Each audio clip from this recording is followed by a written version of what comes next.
इस वीडियो में आपको पता चलेगा उन फेमस यूट्यूबर्स के बारे में जिन्होंने अपनी ऑडियंस और पब्लिक के सामने अपनी इमेज को डिस्ट्रॉय कर दिया सिर्फ इनके एक प्रोडक्ट की वजह से। तो चलिए जानते हैं वो कौन से प्रोडक्ट्स थे जिन्होंने इन यूट्यूबर्स की इमेज डिस्ट्रॉय कर दी। तो बात करते हैं सबसे पहले इस लिस्ट में टेक बर्नर की। टेक बर्नर एक टेक यूट्यूबर है जो इलेक्ट्रॉनिक गैजेट के रिव्यू देते हैं। इनके फिलहाल 12 मिलियन सब्सक्राइबर्स हैं यूट्यूब पे और इन्होंने एक अपना स्मार्ट वॉच ब्रांड लॉन्च किया था। इस स्मार्ट वॉच ब्रांड का नाम था अनार। इस प्रोडक्ट को लेकर काफी बवाल मचा था और बहुत कंट्रोवर्सीज भी क्रिएट हुई थी। ये प्रोडक्ट के लॉन्च होने से पहले टेक बर्नर ने काफी हाइप क्रिएट करी थी और काफी डिलेज भी हुए थे। इस वजह से प्रोडक्ट लॉन्च होने से पहले ही काफी यूट्यूबर्स ने टेक बर्नर की इस मार्केटिंग के लिए क्रिटिसाइज किया और वीडियोस बनाई। उन्होंने एक महीने तक अपनी घड़ी के नाम पे सिर्फ उम्मीदें बेची क्योंकि उनको पता था कि घड़ी बेचेंगे तो बिकेगी भी नहीं और बेचने के लिए उनके पास घड़ी थी भी नहीं। इन्होंने पॉडकास्ट, वीडियो, शॉर्ट्स हर जगह पे हल्ला मचवा दिया था कि भैया हमारा नया प्रोडक्ट आने वाला है जिससे पता लगाया जा सके कि साला मार्केट कितनी बड़ी है। हम लोग जो घड़ियां बनाने वाले हैं वो लोग खरीदने में इंटरेस्टेड भी है या फिर बड़े। इसके रिप्लाई में भी टेक बर्नर ने वीडियो बनाए और ये बोलते हुए बाकी यूट्यूबर्स को भी रिप्लाई किया।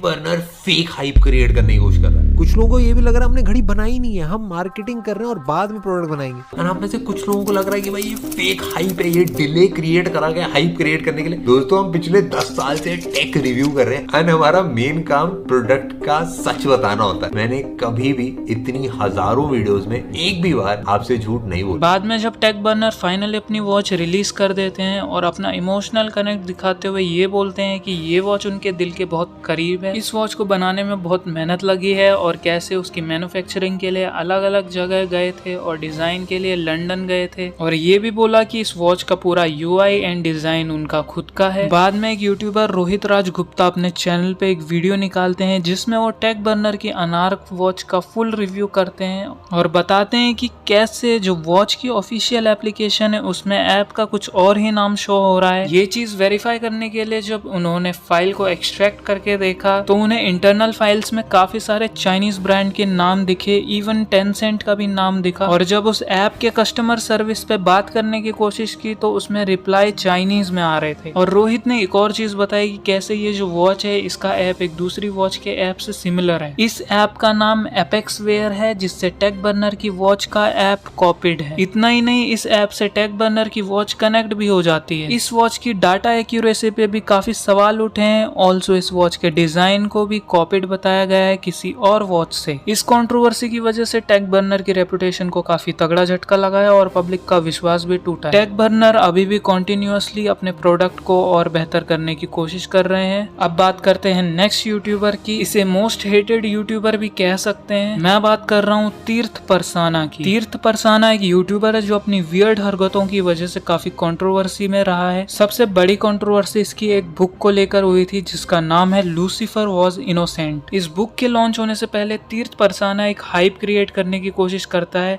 वो अपने चैनल से सारी वीडियोस हटा देता है और सिर्फ एक वीडियो रखता है जिसमें वो सिर्फ बार बार लूसीफर वॉज इनोसेंट रटता रहता है। एक वीडियो में वो अलग अलग धार्मिक ग्रंथों के बारे में अजीब अजीब बातें करता रहता है। ब्रह्मा सत्यम जगत मिथ्या, which means that this world is illusionary and Brahma is real. But if this world is illusionary and Brahma is real, then who is Brahma? Well, I found the answer while reading another Upanishad, the Mandukya Upanishad. The answer is I am Atma Brahma, which means that this self, which is the Atman, is God. Now let's connect everything together. Brahma Satyam Jagat Mithya, I am Atma Brahma. So Hinduism is telling us that the world is illusion, Brahma is real, and who is Brahma? We are Brahma, meaning / suggesting that human beings. बाद में जब वो book launch करता है तो बताता है कि कैसे एक डीमन जिसका नाम लूसीफर था वो कोई शैतान नहीं था बल्कि वो ये चाहता था कि हम इंसान को सही और गलत की पहचान हो सके। लेकिन भगवान को ये बात पसंद नहीं आई और इसीलिए उसे स्वर्ग से निकाल दिया। आपको भी शायद ये बातें समझ ना आ रही हो और काफी लोगों को भी ये बातें बेतुकी लगे, लेकिन तीर्थ परसाना खुद को इस तरीके से दिखाना चाहता था कि जैसे उसे दुनिया का कोई राज पता लग गया हो और वो लोगों को ये बताता है कि सब लोग कैसे मैट्रिक्स में जी रहे हैं और भगवान असल में भगवान है ही नहीं। अगर भगवान होते तो सही लोगों के साथ गलत ना होता और करप्ट लोग टॉप पोजीशन पे ना बैठे। ये बातें काफी हद तक कुछ लोगों को सही भी लग सकती है और गलत भी। इस बुक की वजह से तीर्थ परसाना को जितना हेट पहले मिलता था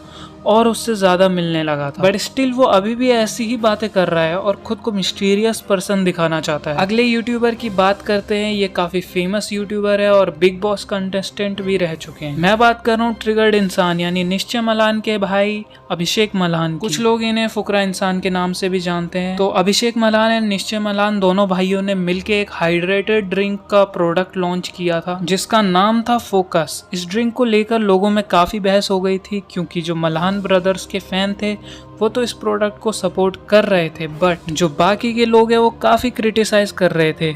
बोला गया कि लोगन पॉल के ब्रांड प्राइम ड्रिंक की कॉपी। फोकस को प्राइम के कंपैरिजन में तो सस्ता बेचा जा रहा था, बट स्टिल वो इंडिया के हिसाब से काफी महंगी थी। काफी लोगों को उसका टेस्ट भी कुछ खास नहीं लगा और इसे ओवर प्राइस्ड बताया। मल्हान ब्रदर्स ने इस प्रोडक्ट की काफी सस्ती मार्केटिंग करी, सिर्फ इंस्टाग्राम पोस्ट और स्टोरीज ही डाली, उसमें भी काफी कमियां साबित हुई। इस प्रोडक्ट को लेकर यूट्यूब पे कोई डेडिकेटेड वीडियो नहीं आए जो इस प्रोडक्ट की सीरियसनेस को दिखाती है। ट्रिगर्ड इंसान ने भी अपनी लाइव पे फोकस को सिर्फ टेबल पे साइड में सजा के रखा था। ये ड्रिंक सिर्फ ऑनलाइन ही बेचा जा रहा था जिस वजह से उसकी सेल्स काफी कम थी और इनके ऑडियंस ज्यादातर कम एज के थे जो mostly out of city area से आते हैं, जिस वजह से भी इनकी सेल्स में फर्क देखने को मिला। तो ये रीजंस थे जिन वजहों से इन यूट्यूबर्स को हिट मिला। अगर आपको वीडियो अच्छी लगे तो प्लीज मेरा चैनल सब्सक्राइब कर दें ताकि मैं ऐसी और वीडियोस बना सकूं। Thanks for watching.